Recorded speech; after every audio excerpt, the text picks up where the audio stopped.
नमस्कार दोस्तों, आपका अपने चैनल निगम स्टडी पॉइंट पर आप सभी का स्वागत है। जहां पर हम दिल्ली पुलिस से संबंधित प्रश्न देखेंगे और इस चैनल पर डेली एक दिल्ली पुलिस से संबंधित प्रैक्टिस सेट देखने को मिलेगा। आज का हमारा पहला क्वेश्चन है, सती प्रथा का पहला लिखित साक्ष्य किस अभिलेख में मिलता है? तो ऑप्शन नंबर पहला एरन अभिलेख, ऑप्शन नंबर दूसरा हाथी गुम्फा अभिलेख, ऑप्शन नंबर तीसरा जूनागढ़ अभिलेख और ऑप्शन नंबर चौथा प्रयाग स्तंभ अभिलेख। तो आपका आंसर होगा पहला एरन अभिलेख से। और पूछे एरन अभिलेख किसने लिखवाया था? तो एरन अभिलेख भानुगुप्त ने लिखवाया था। किसने? एरन अभिलेख भानुगुप्त के शासनकाल में लिखवाया गया था। अगला क्वेश्चन है हमारा, अभिलेखों के अध्ययन को क्या कहा जाता है? ऑप्शन नंबर पहला न्यूमिस्मेटिक्स, ऑप्शन नंबर दूसरा एपिग्राफी, ऑप्शन नंबर तीसरा पैडोलॉजी, ऑप्शन नंबर चौथा कॉस्मोलॉजी। तो ऑप्शन नंबर बी मतलब दूसरा, अभिलेखों के अध्ययन को एपिग्राफी कहा जाता है। अगला क्वेश्चन है हमारा, यूनेस्को ने ऋग्वेद के 30 पांडुलिपियों को memory of the world register में कब शामिल किया? तो ऑप्शन नंबर पहला 2007, ऑप्शन नंबर दूसरा 2011, ऑप्शन नंबर तीसरा 1994, ऑप्शन नंबर चौथा 1874। तो ऑप्शन नंबर ए 2007 में। अगला क्वेश्चन है हमारा, आग की खोज किस काल में हुआ था? ऑप्शन नंबर ए मध्य पाषाण काल, ऑप्शन नंबर दूसरा पूरा पाषाण काल, ऑप्शन नंबर तीसरा नवपाषाण काल, ऑप्शन नंबर चौथा ताम्र पाषाण काल। तो हमारा आंसर होगा ऑप्शन नंबर 2 पूरा पाषाण काल। अगर पूछे आग की सर्वप्रथम उपयोग किस काल में किया था, तो होगा ऑप्शन नंबर तीसरा नवपाषाण काल में। आग की खोज पूरा पाषाण काल में हुआ था और आग की सर्वप्रथम प्रयोग नवपाषाण काल में हुआ था। अगला क्वेश्चन है हमारा, निम्नलिखित में से कौन सा अधिनियम फूट डालो और राज करो के सिद्धांत पर आधारित था? तो ऑप्शन नंबर पहला 1909 मार्लेमेंटे सुधार अधिनियम, ऑप्शन नंबर दूसरा 1935 भारत शासन अधिनियम, ऑप्शन नंबर तीसरा 1919 मॉन्टेग्यू चेम्स फोर्ड सुधार अधिनियम, ऑप्शन नंबर चौथा 1865 अधिनियम। तो इसमें होगा ऑप्शन नंबर ए 1909 का मार्लेमेंटो सुधार अधिनियम। उस समय वर्तमान में मार्ले भारत का सचिव था। पूछे 1909 में भारत का सचिव कौन था? तो मार्ले था। और उस समय वर्तमान में मिंटो भारत का वायसराय था। अगला क्वेश्चन हमारा, द्वितीय विश्व युद्ध के दौरान इंग्लैंड के प्रधानमंत्री कौन थे? ऑप्शन नंबर पहला रूजवेल्ट, ऑप्शन नंबर दूसरा विंस्टन चर्चिल, ऑप्शन नंबर तीसरा डोनाल्ड ट्रंप, ऑप्शन नंबर चौथा पुतिन। हमारा आंसर होगा ऑप्शन नंबर 2 विंस्टन चर्चिल। द्वितीय विश्व युद्ध के दौरान इंग्लैंड के प्रधानमंत्री विंस्टन चर्चिल थे। अगर पूछे द्वितीय विश्व युद्ध कब हुआ, तो 1 सितंबर 1939 में हुआ। द्वितीय विश्व युद्ध 1 सितंबर 1939 को हुआ। अगला क्वेश्चन है हमारा, निम्नलिखित में से संविधान सभा के सदस्य कौन नहीं थे?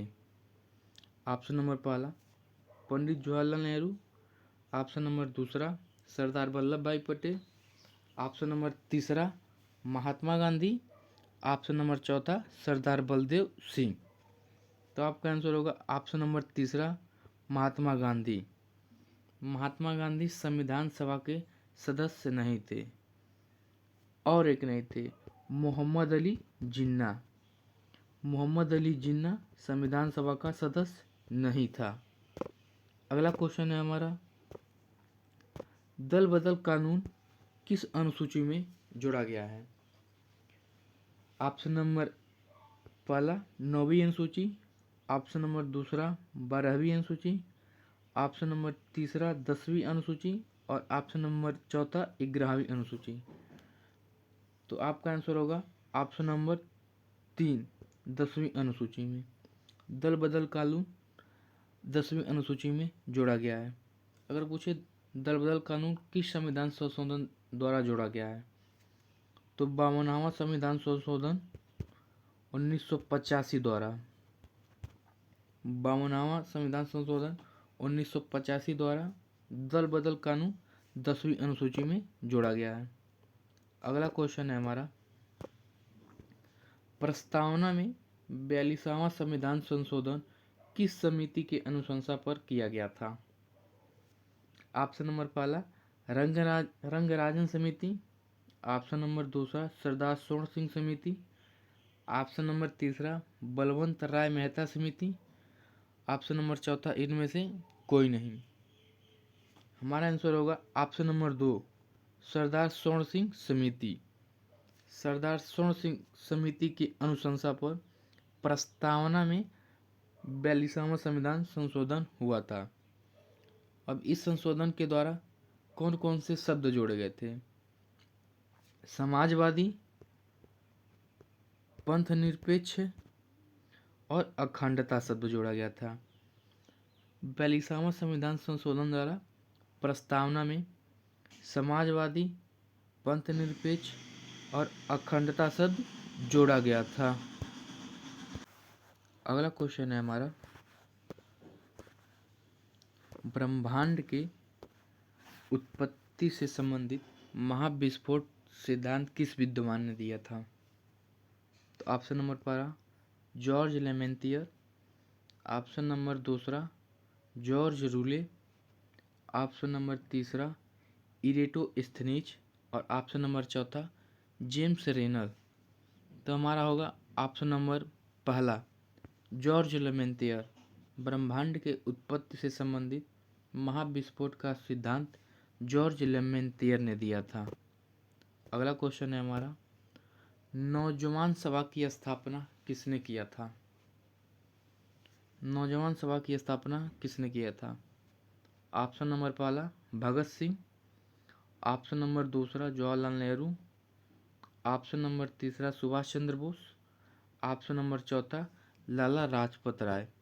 तो ऑप्शन नंबर पहला भगत सिंह। नौजवान सभा की स्थापना भगत सिंह ने किया था। अगर पूछे आपसे कि नौजवान सभा की स्थापना कब हुआ था, नौजवान सभा की स्थापना 1926 में हुआ था। किसके द्वारा? भगत सिंह के द्वारा। अगला क्वेश्चन हमारा, नेचर क्योर बुक के लेखक कौन है? ऑप्शन नंबर पहला भगत सिंह, ऑप्शन नंबर दूसरा मोरारजी देसाई, ऑप्शन नंबर तीसरा अरविंद घोष और ऑप्शन नंबर चौथा महात्मा गांधी। तो ऑप्शन नंबर दो Morarji Desai. Nature care book के लेखक मोरारजी देसाई हैं। अगर आपसे पूछे लाइफ डिवाइन बुक के लेखक कौन है, लाइफ डिवाइन बुक के लेखक कौन है, तो बता दीजिएगा Arvind Ghosh. Life divine book के लेखक अरविंद घोष हैं। और एसेज ऑन गीता बुक के लेखक अरविंद घोष हैं। एसेज ऑन गीता बुक के लेखक कौन है? ये भी अरविंद घोष हैं। अगला क्वेश्चन है हमारा, निम्नलिखित में से संसद का कौन सा अंग नहीं है? ऑप्शन नंबर ए लोकसभा, ऑप्शन नंबर 2 राष्ट्रपति, option number 3 Rajya Sabha, option number 4 प्रधानमंत्री। तो निम्नलिखित में से संसद का अंग कौन नहीं है? तो ऑप्शन नंबर 4 प्रधानमंत्री। संसद के प्रधानमंत्री अंग नहीं है। अगर पूछे आपसे संसद के कुल कितने अंग होते हैं, संसद के कुल 3 अंग होते हैं और इसमें कौन कौन से अंग होते हैं? लोकसभा, राष्ट्रपति और राज्यसभा संसद के अंग होते हैं। अगला क्वेश्चन है हमारा, निम्नलिखित में से ब्रह्मांड के अध्ययन को क्या कहा जाता है? Option number A pedology, option number 2 epigraphy, option number 3 cosmology, option number से 4 सेरोलॉजी। तो इसमें आपका आंसर होगा ऑप्शन नंबर 3, ब्रह्मांड के अध्ययन को कॉस्मोलॉजी कहा जाता है। अगला क्वेश्चन है हमारा, अगला क्वेश्चन है प्यारे दोस्तों, आज का हमारा इतना ही क्वेश्चन रहेगा। अगर वीडियो अच्छी लगे तो वीडियो को लाइक और कमेंट और चैनल को सब्सक्राइब करना ना भूलें और फ्रेंड को इस वीडियो को ज़रूर शेयर करें। धन्यवाद।